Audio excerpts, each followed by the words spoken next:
Welcome to Compass, finding spirituality in the everyday. I'm Ryan Dunn, and I don't feel like there's enough doom and gloom in the world. How about you? We need to amp up the anxiety, don't we? Like more darkness, more defeat, right? So we're going to dive into Revelation and apocalypse and the bitter end of all things. Okay, I'm just kidding. Sort of kidding. We're talking about Revelation in this episode.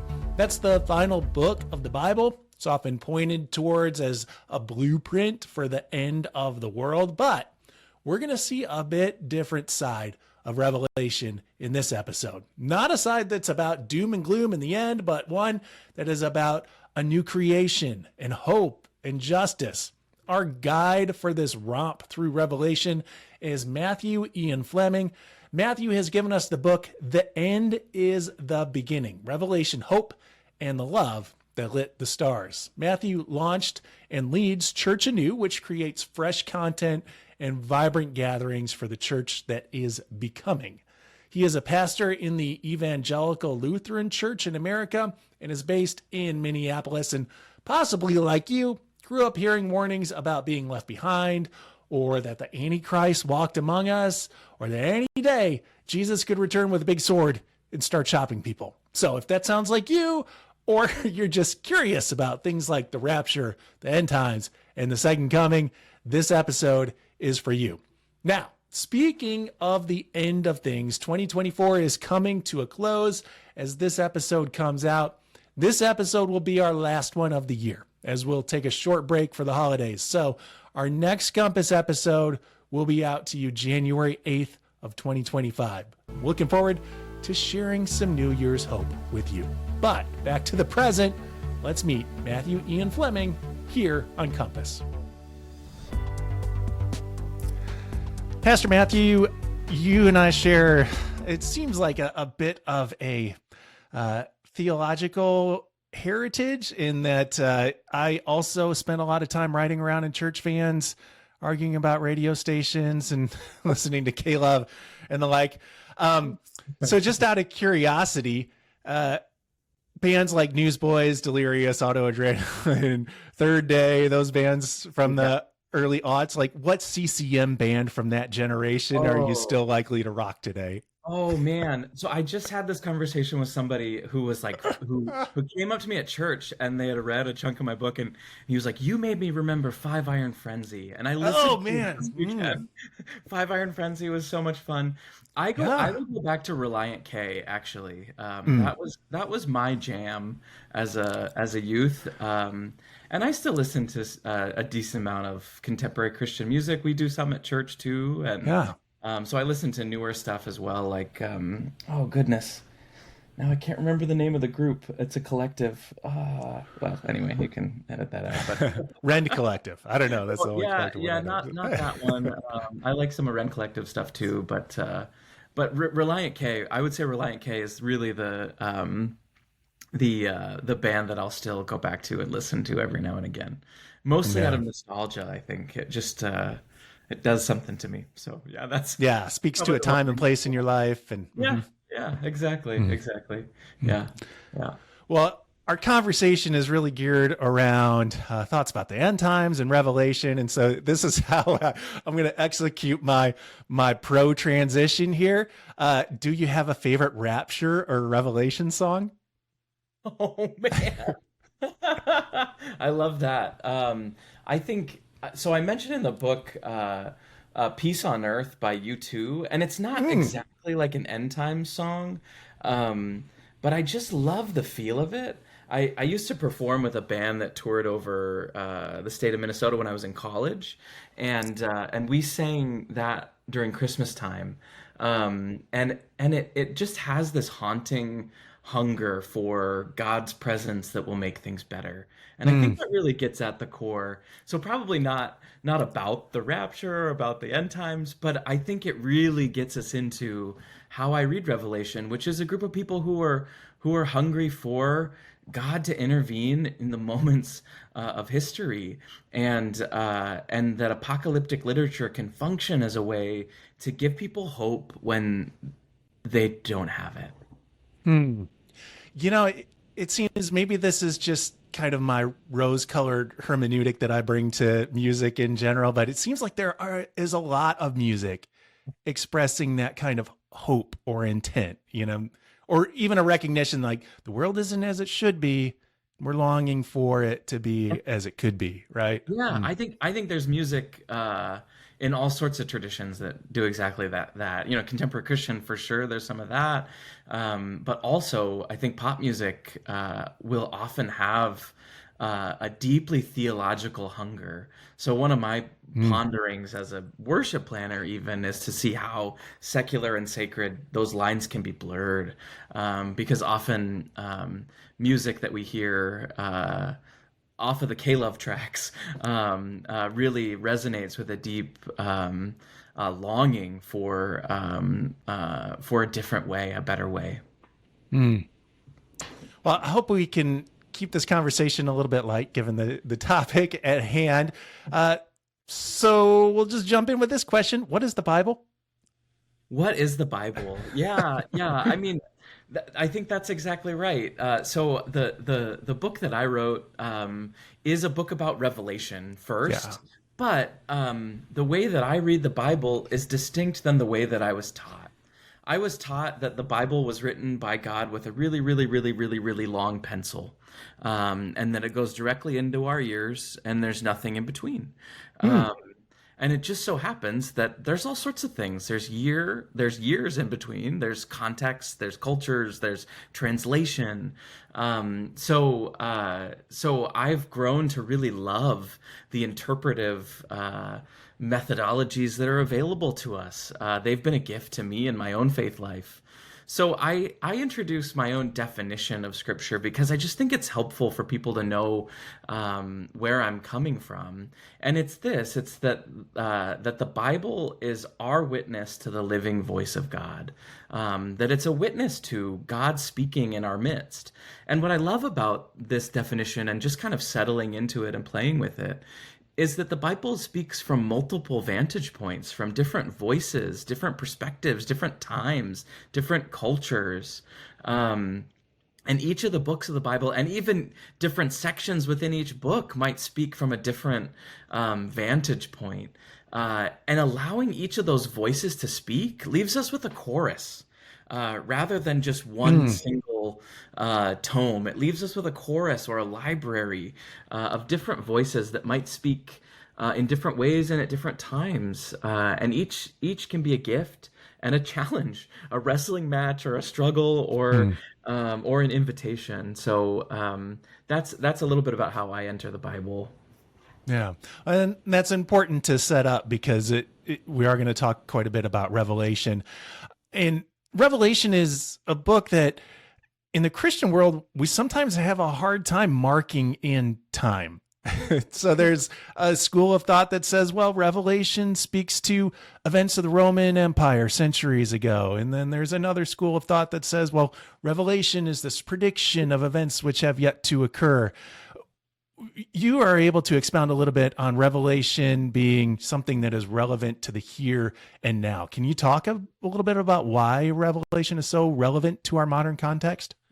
And I think it's because of a both and of that question, right? That yes, Revelation had a really clear, well, probably clearer than it is now, message to people in ancient times, in a time that was full of really significant change, and a huge Roman occupation, and that presence is all across Revelation. You can't ignore it, and so you have to enter that imagination to actually wonder about how it might be speaking to today. And so I think it's a both and. I think entering that world, John's world, and the imagination of this vision actually invites us into seeing how it might speak and whisper and shout and scream into today's context. And part of that is wondering about where we stand. So the Christian community in ancient times was not in power. It was a minority, a significant minority in a Roman led and ruled context. And that would change in a few short 100 years to Christianity becoming the religion of the Roman Empire. And that change is significant. And we live on the other side of that. And yet, I think we live in a time where people are asking the questions of, does Christian faith have the same resonance and relevance today as it did in previous generations? And lots of people are lamenting the decline of the church and the declining significance of Christian perspective. So it leads us into those same sorts of conversations and questions of how do we interact with this world? I think the other interesting contribution that Revelation can have to today is the significant crises that we face. We face crises of incredible polarization in the United States context. We face crises of global climate change and crises of violence and wars and rumors of wars, as it says in Matthew. But there are significant crises facing us. And the promise of Revelation is that God is in the midst of those, with promise and perseverance, and sustaining hope. Well, in your book, you mentioned that Revelation can be a source both of hope and of humor. That piques my interest. Pastor Matthew, what's so funny about Revelation? I mean, yeah, what is so funny about Revelation? That's great. I mean, so part of it is that it gets used and misused so frequently that you have to laugh a little bit. I mean, it's the punchline to so many jokes in popular culture. From the pearly gates, right? How many jokes do we have about St. Peter and the pearly gates? The only place that the pearly gates appear are in the pages of Revelation. And it just so happens that nobody's guarding them. They're flung wide open. It's a little different than the jokes often insinuate. But I think Revelation was a source of a lot of fear for me growing up. And some of that was growing up with a lot of rapture theology. And so the way that I've dealt with it is by finding a way to laugh, and finding a way to find humor in these pages. So I don't know that Revelation was intended to be a humorous book, but it is a coping mechanism, and it's a way that we can actually dig in deeper to the message by laughing off the things that maybe hurt once, and wondering if there's something deeper that it might have to say to us. You mentioned the rapture, and it's something that has become so infused with a lot of Christian theology. Can you tell us about the rapture for those who may be unfamiliar? And I think that there's probably a significant portion of our audience for this podcast who may not be familiar with either rapture theology or where the idea of the rapture came from. Yeah, exactly. In fact, I was just teaching this at our own congregation this week, and I just asked for a show of hands, like who's had experience with the rapture? And most people knew what it was theoretically. And I think the clearest example is the Left Behind series. It was such a national bestseller. That it became table conversation in all sorts of places where it might not have otherwise. But what I was surprised by was someone raised their hand and said, I read Left Behind, and I just figured somebody made it up. I didn't think it was, I just thought it was a novel. I had no idea it was connected to a broader theological tradition. And that was such the opposite experience to mine. When Left Behind came out, it was like, this is what's going to happen. So just to kind of put a pin in what rapture is, it is this vision that at some point the elect, the chosen, the true believers, however you might articulate that, will be caught up and brought into heaven, and then there will be many who are left behind through a great time of violence and tribulation and challenge, until ultimately Jesus returns to make everything whole. If that's kind of the arc of Revelation theology, and that we're on the lookout for that time when those might be caught up. And to put a point on it, when I was young, you know, the moment where like you're in the grocery store and at 6 or 7 years old, you're looking at the cereal box on the bottom shelf and thinking, oh, if we get this cereal box, it comes with that bouncy ball, and I'll get to get the bouncy ball. And then all of a sudden you look up and mom is gone. It just so happens she's in the aisle next door. But I, in my understanding, was certain that she had been raptured and I was left behind. And so not only the lostness of that moment as a little kid, but that's guised in theology and spirituality and an expectation that that God might whisk away the people that I love and leave me behind, is a really fearful place to be in. So to go even further, revelation or rapture theology is something that emerged so much later in Christian tradition. It's not a part of the long-standing tradition of how Christians have read Revelation or thought about Jesus' return until the 1800s about.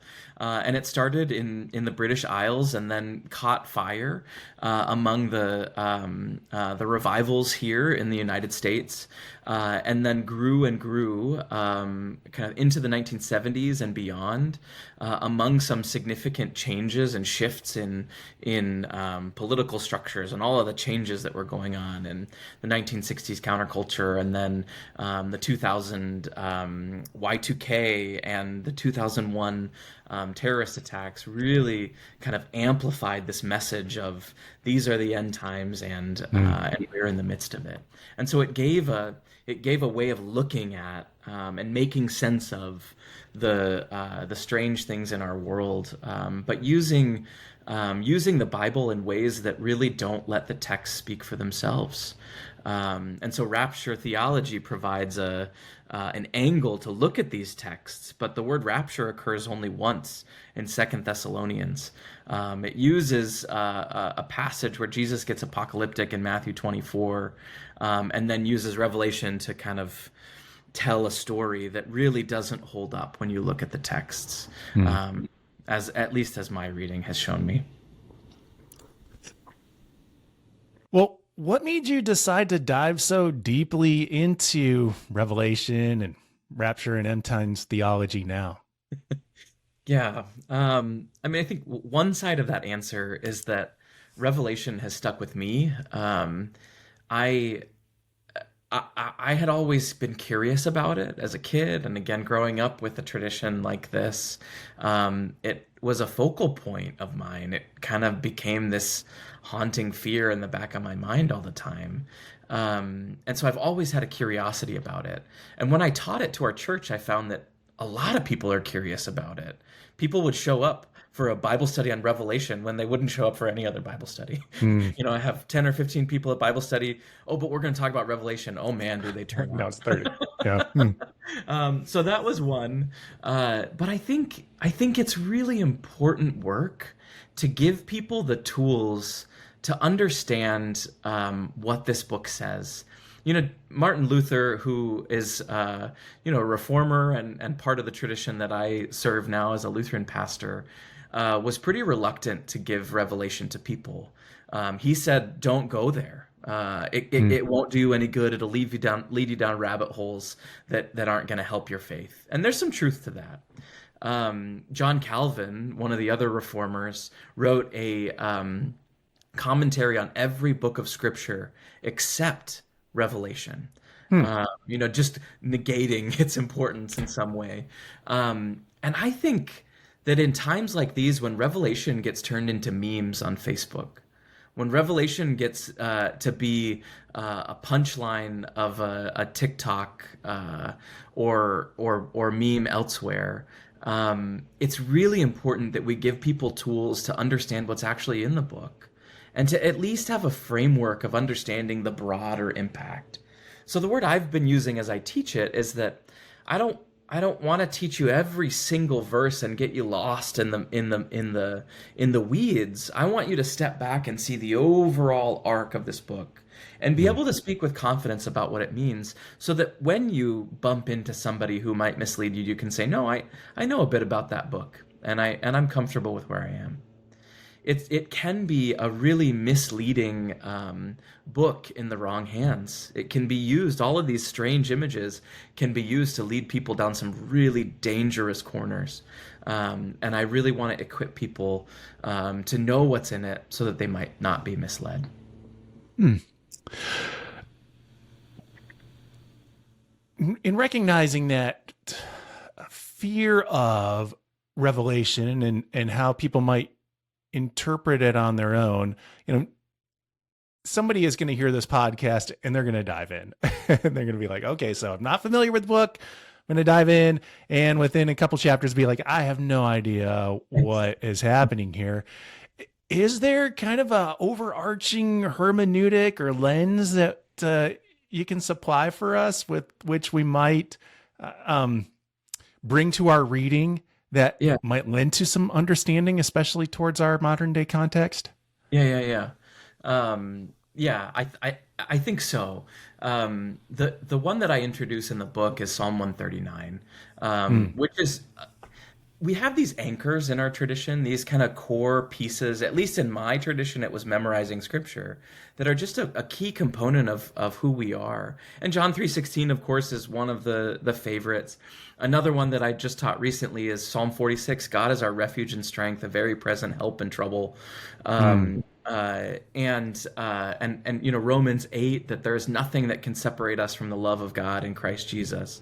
There are these anchors. The anchor that I introduce at the beginning of this book is Psalm 139. Where can I go from your presence? If I rise on the wings of the morning, or settle at the farthest side of the dawn, if I make my bed in the heavens, or at the depths of the pit, there you are, holding me in the palm of your hand, to summarize anyway.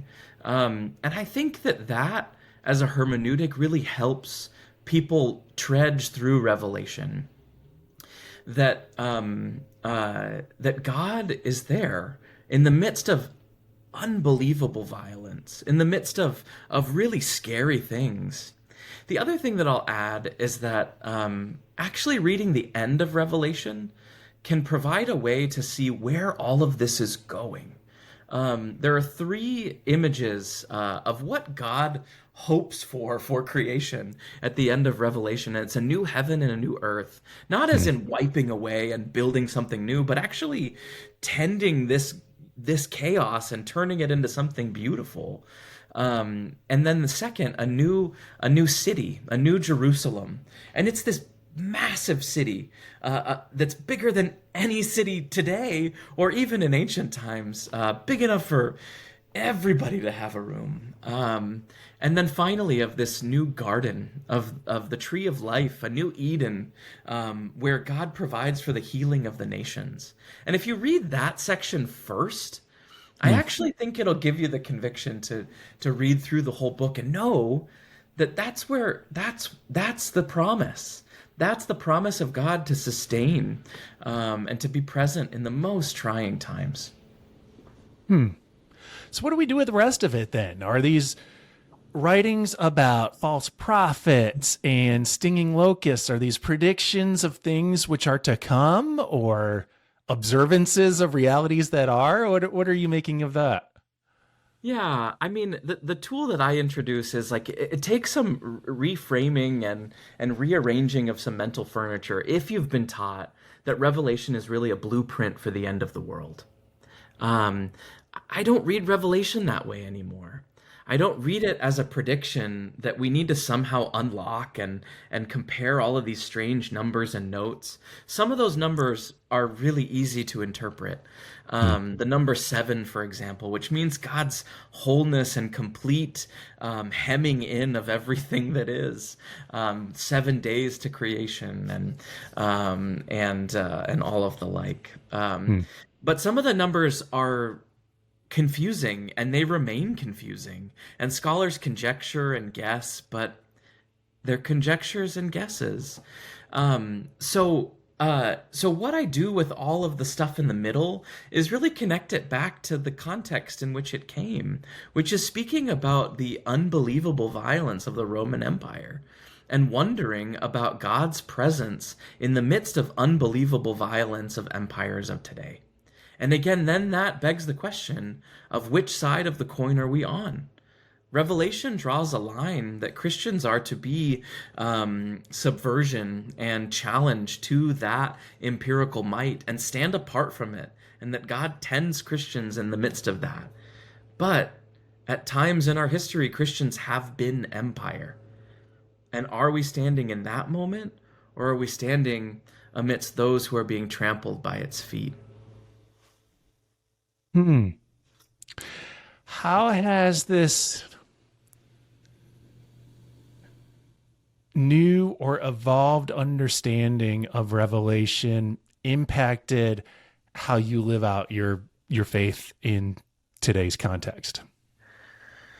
Yeah, that's a great question. Well,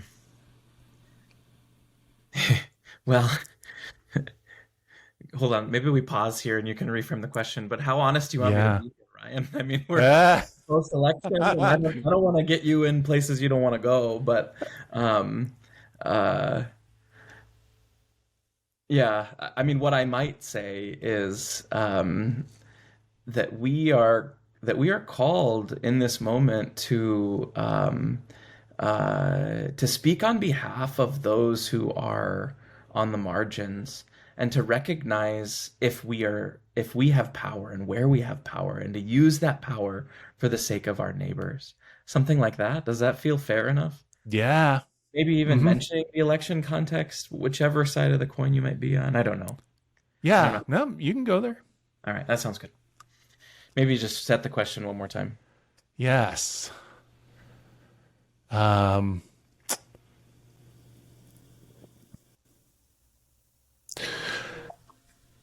No. Sorry. Random alert. All right, here we go. So as you've come to this new understanding or adopted this new understanding of Revelation, how has that impacted the way that you live out your faith in our modern context or in your community around you? I think that's a really important question for us to ask today. I mean, you and I are recording this a few days after the 2024 election. And we've been through a season of campaigning that has become vile in a lot of ways. And we're living in the impending fear of what will come. At least I should say I'm living in an impending fear of what will come. And I sit in a place that has significant privilege. I sit in a place that I'm not fearful of being rounded up and sent out of this country. But I think the invitation is to think about the people who are impacted by that. Revelation speaks to a people who are in the midst of that deeply fearful moment. And it gives them hope and shows them what happens to empires. But it also gives an indictment and a challenge to those who might stand on the side of empire. And I think for Christians today, it's really that question. Which side are we on? And might we side with those who are marginalized and those who are under the wheels of injustice? And might we, like Dietrich Bonhoeffer said, drive a spoke into the wheel itself instead of just bandaging those who are wounded by it?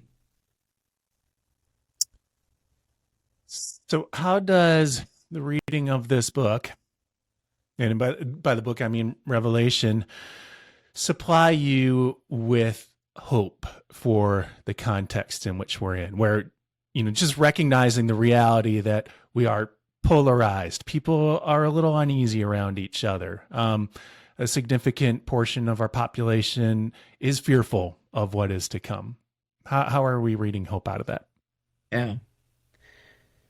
Yeah. There is this flow in Revelation. It actually functions in cycles.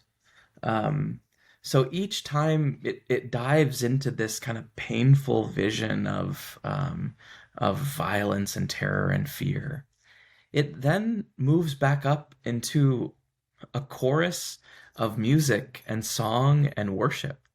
Um, and I think that there is something beautiful about that. That there are very few places where we bump elbows with people who think differently. There are very few places in our world where we can sit next to one another and share a cup of coffee or a meal or a song or a prayer or hearing a sermon. And I know many of our churches are not those places anymore. Mm. Some of them are. I serve a church that is one of those places where people who voted for different candidates might sing together on Sunday morning. And that gives me an incredible amount of hope. And I think that worship is a piece that rewires us. And so I think the invitation of Revelation is to take worship seriously. It's to take worship so seriously that we expect that there will be transformation that happens on Sunday mornings or Wednesday nights or Sunday evenings. To take it so seriously that we expect that the Spirit will move amongst us, that we expect that there will be transformation out of our congregations and into the community and into the political sphere, but that's where it happens. Revelation is a songbook for our church. Even if you've never read a page of it, you've sung a hymn that draws from Revelation. And it continues to be the imagination of our worship spaces. So how might we take worship so seriously that it might actually transform our communities? Now, I want to note that Revelation ends with the image of ends with a lot of images, but amongst that is the tree, right? Reminiscent of the trees in the beginning that we see in Genesis. And here in this podcast, we began in talking about song. We're ending in talking about song. So, and maybe with that, I don't know. There's this cyclical underpinning that suggests that just as things were set out with purpose in righteousness and justice in the beginning, so too it may be in the end. And which isn't actually the end. And can you speak to us a little bit, because we keep talking about Revelation as being like the closing off point, or, even, well, the name of your book is The End is the Beginning. So how is this, what we mark as the end so often, the end times, how is it the beginning? And again, this is rearranging the furniture in our brains a bit, but if you start to put aside that notion that it's a blueprint for the end of the world, it actually gives some real promise to God sustaining and being present in times of deep uncertainty and violence and war and famine and oppression, and also the promise that God is tilling the soil, that God is tending the garden, that God's promise is for fruit that will fall from this tree of life that will feed everyone, and leaves for the healing of the nations. So Revelation, again, stepping back and looking at the big picture can actually invite us to lean more deeply into the communities, to wonder more profoundly about our impact as fellow humans and neighbors, to wonder how the gospel then propels us into work alongside of the marginalized. And again, reading this book at the end of Scripture might actually begin a new relationship with our faith, with the Bible, with this living voice of God that's speaking afresh and anew in our communities and in our world. So I hope that if you've read Revelation, you've gotten all sorts of tools going back and reading other corners of Scripture, that maybe it might ignite in people a way of looking at this ancient book that speaks anew in our own lives, that calls us to witness and to acts of justice and kindness, and to wonder, what does the Lord require of me but to do justice and love kindness and walk humbly with God. Well put. Well, we're drawing to the end of our podcast time together. I hope it's a new beginning, a revelation for somebody to begin to explore more. For people who maybe want to follow up on what you're doing or what you're up to, where is a convenient spot for them to do so? Yeah, the easiest place is to go to churchanew.org. I'm the director of a movement of congregations and leaders, and so there's lots of great resources on that website, and you can find more information there. My book is available wherever books are found. The title, "The End is the Beginning: Revelation, Hope, and the Love That Lit the Stars." And I hope that it's helpful. Request it at your local library, buy it from your local bookseller, or all of the online retailers have it as well. Cool. Fantastic. Well, Matthew, thank you so much for joining us. Thank you, Ryan. I really appreciate the time. Thanks for joining us. Did this episode incite a longing for more theological exploration or cultural observances? Of course it did. And you're going to want to check out another episode of Compass. If you were into this one, then you've got to check out episode number 135 with Derek Kubelis. It's about hell and purgatory and wicked things like that. Actually, it's really mostly about God's love, but we dove deep into a theology of hell in that episode. And I feel like episode 129 with Lenny Duncan would be a good companion to this particular episode too. In that episode, we talked about hip hop from a spiritual perspective, but a number of the themes shared some resonance with what we talked about in this episode. While you're listening, leave a rating and or review. The Compass Podcast is brought to you by United Methodist Communications. You can check out all of our episodes, get show notes and relevant links at umc.org/compass. And that is all for this week. We're taking a bit of time off since our next episode will be due to drop on Christmas Day, which I gotta admit is not a great day to be releasing episodes. So we'll be back afresh and new with something new on January 8th, 2025. Peace to you until then.